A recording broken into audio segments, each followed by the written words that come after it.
पढ़ाई के लिए जैसे जेई वगैरह एग्ज़ाम की तैयारी की। तो तैयारी करने के बाद फिर मुंबई गए, आईटी मुंबई, एरोस्पेस इंजीनियरिंग। ऐसी चीज़ मुझे मिल जाए जो मैं करता रहूँ, बस मज़ा आता रहे, लाइफ चली जाए पूरी। ये मौत क्या होती है? तो बैठ के उस मौत को देखने लगे यार कि अच्छा ये है क्या ये। तो तो उनको ज्ञान की प्राप्ति हो गई, ब्रह्म ज्ञान की प्राप्ति तो विराट कोहली की भी हो सकती है। वो बिना अपनी चित्त की मेमोरी को यूज़ करके एक शॉट खेल के दिखा दे। यूएसए के अंदर 50% लोग मेंटल हेल्थ प्रॉब्लम्स में हैं। अब क्या हो, ऐसा बनना चाहते हो आप, ऐसा बनाना चाहते हो देश को? जॉब तो बहुत सारी अलग अलग टाइप की किया है मैंने। लाइक अभी जो लास्ट जॉब थी वो तो इसमें थी, यूआई यूएक्स के अंदर। ये ऐप्स वगैरह डिज़ाइन करना, वेबसाइट डिज़ाइन करना, इसका फ्लो वगैरह डिज़ाइन करना। यहाँ पे बेसिकली महाकुंभ के अंदर देश के सबसे बड़े बड़े साइंटिस्ट भी आने चाहिए। वो इसरो के साइंटिस्ट वही बैठ के तुम डिस्कस करो ना विज्ञान को, और वो बोलो उन बाबा को कि यदि तुम्हारे पास ज्ञान है तो तुम इस चीज़ का भी जवाब दो। जैसे इस सवाल पहले मुझसे कुछ पूछा था ना, कहाँ से आए हो, तो उसको बहुत सारे जवाब देता था। वो कभी बोलता था कैलाश से आया हूँ, कभी बोलता था मैं कुंड से आया हूँ, कभी बोलता था कि यहाँ से आया हूँ। बट फिर मुझे समझ में आया कि ये जो आप जो पूछ रहे हो उसके हिसाब से दो। ये पूछ रहे हैं कि हाँ अभी इस शरीर का जन्म कहाँ से हुआ है। तो हाँ, उसका वो तो हरियाणा में जन्म है मेरा, हरियाणा में झज्जर जो ज़िला है। तो स्कूलिंग वगैरह वहाँ से हुई। फिर उसके बाद पढ़ाई के लिए जैसे जेई वगैरह एग्ज़ाम की तैयारी की। तो तैयारी करने के बाद फिर मुंबई गए, IT Mumbai, aerospace engineering. Aerospace engineering के बाद वही उसको ऐसे समझ में आया कि ये आधा अधूरा ही है, कि इससे तुमको क्या मिलेगा। मतलब ठीक है, पैसे तो मिल जाएंगे, बट वो क्या तुम वो वाली चीज़ पूरी लाइफ भर कर सकते हो क्या सेम? अब वो लाइफ भर यदि नहीं कर सकते हो मतलब तुम उब जाओगे उस चीज़ से। तो मेरे को वैसा चाहिए था, लाइक पूरा जॉब, लाइक हाँ ऐसी चीज़ मुझे मिल जाए जो मैं करता रहूँ, बस मज़ा आता रहे, लाइफ चली जाए पूरी। और उसकी खोज में तुम निकलते गए, फिर जैसे मीनिंग ऑफ लाइफ तुम ढूंढते रहते हो, यार ये लाइफ का मतलब क्या है, मुझे क्या करना चाहिए। आगे बढ़ते जाते हो, आगे बढ़ते जाते हो। उसमें बहुत सारे ऐसे रास्ते आए, बहुत सारी चीज़ें हुई बीच बीच में, यहाँ वहाँ मोड़ आए बहुत सारे। धीरे धीरे आके फिर तुमको वही फाइनली वही तुम वैसे ही देखते हो कि जो होना होता है वो वैसे ही होता है। तो वैसे ही हुआ, सत्य तक पहुंचा मैं जैसे भी पहुंचा। लड़खड़ा के भटक भटक के।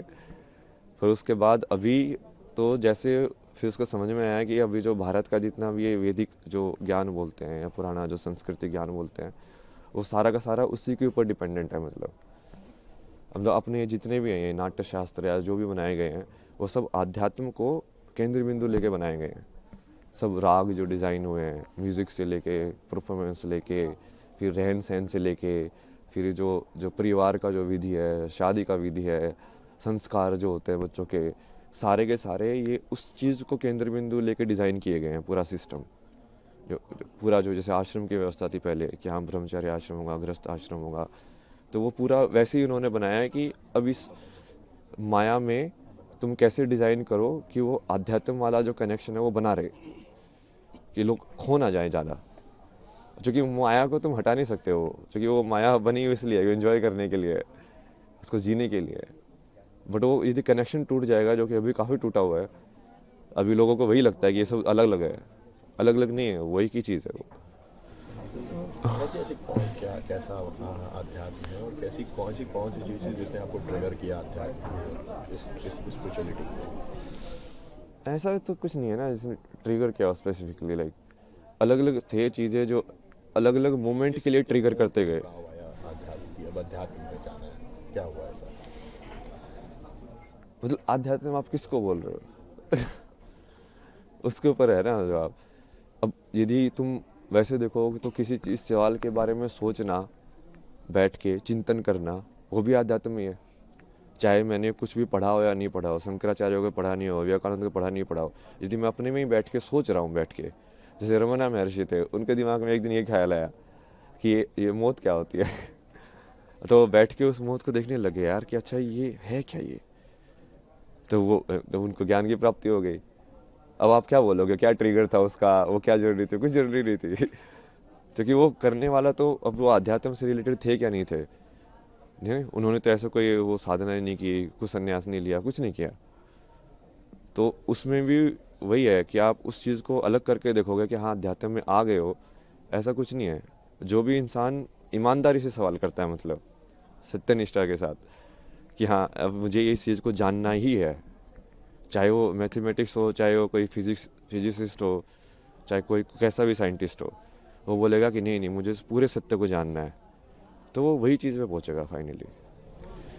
महाराज जी, ऐसी कौन सी चीज़ है आज की पीढ़ी का जो आध्यात्म से एक अलग वो होता जा रहा है, उसको लेकर के क्या कहेंगे, क्या दृष्टिकोण है आध्यात्म का है?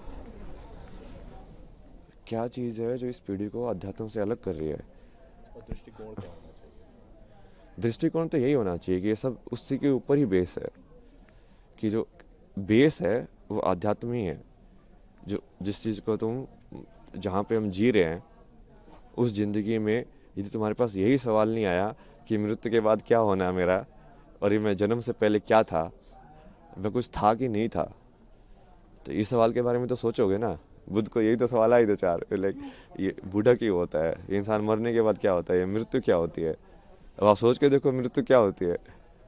अब आप सोचोगे, चिंतन करोगे, आपको समझ में आएगा यार इसका जवाब कहाँ मिलेगा। फिर आप ढूंढोगे कि अच्छा तू दे सकता है इसका जवाब, तू दे सकता है इसका जवाब।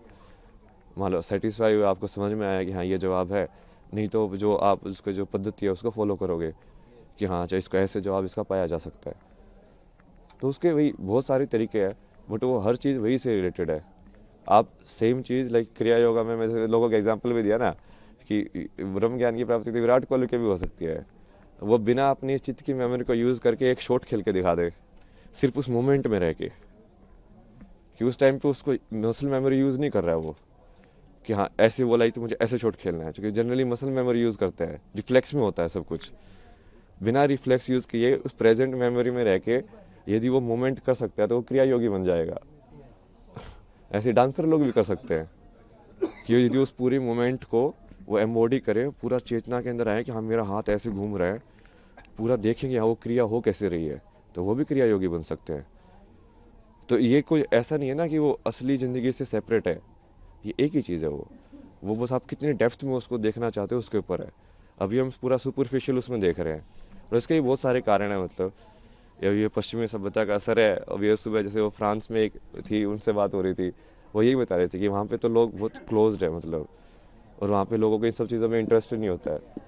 लाइक सब इंडिविजुअलिटी में और लाइक मटेरियलिज्म को और के चक्कर में पड़े रहते हैं, जो थोड़ा बहुत असर हमारे ऊपर भी हो गया है। चूँकि वो अब हम हमारे पर वो राज करके गए थे, हमारे अंदर इन्फीरियरिटी कॉम्प्लेक्स आ गया कि इनके अंदर कुछ तो बढ़िया होगा जिसकी वजह से ये हमसे पावरफुल बन पाए।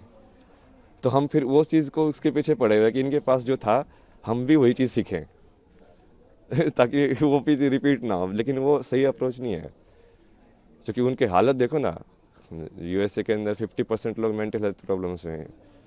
अब क्या हो, ऐसा बनना चाहते हो आप, ऐसा बनाना चाहते हो देश को? महाराज जी, विदेशी जो होते हैं वो आध्यात्म की ओर आ रहे हैं, हमारे यहाँ आ रहे हैं, लेकिन जो हमारे लोग हैं वो कहीं ना कहीं विदेशी परंपरा को अपना रहे हैं, ऐसा क्यों? ये यही है ना, उसकी वजह से वो ये अब जैसे आपके ऊपर मान लो कोई आपसे ज़्यादा ताकतवर है, तो आप सोचोगे यार इसके पास ऐसी कौन सी शक्ति है कि इसको ज़्यादा ताकतवर बना रही है मेरे से, तो आपका भी रुझान उसी की साइड होगा।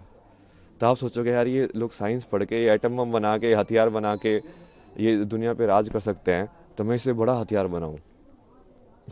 तो सब उसी रेस में पड़ जाते हैं फिर वो, और उस रेस का तो कोई अंत ही नहीं है भाई। महाराज जी, एक और क्वेश्चन है कि ऐसा क्या था आध्यात्म में जो आप इस ओर आए, इतनी सरल जिंदगी छोड़ के इतनी कठिन जिंदगी में आने का निश्चय किया, किस तरह का परिवार में क्या इसमें रिएक्शन रहा आपका? नहीं नहीं, इसकी चॉइस नहीं होती ना। रियल में आप देखोगे ना, बहुत सारे लोगों की यदि जीवनी कहानी पढ़ोगे तो आपको समझ में आएगा कि ये चॉइस होती ही नहीं है वो। क्योंकि तुमको यदि वो चीज़ की तरफ रुझान है ना, तो तुम इस लाइक उसको चीज़ तुमको खींचती रहेगी अपने साइड, उस लाइक वो बुलाती रहती है कि हाँ, अब तुम जाते रहते हो उसके साइड, एक के बाद एक के बाद एक। तुम चाहोगे कि नहीं नहीं मैं फिर से लाइक इस चीज़ में जाऊँ मेन स्ट्रीम में, बट वो होगा ही नहीं, तुम खुशी नहीं रहोगे। अब तुमको हमेशा ऐसे लगता रहेगा यार नहीं यार ये मेरे लिए नहीं बना है, ये मेरे लिए नहीं बना है। तुमको कुछ और करना है, तुमको कुछ और करना है। किस तरह की जॉब थी महाराज जी आपकी? क्या जॉब थी आपकी? जॉब तो बहुत सारी अलग अलग टाइप की किया है मैंने।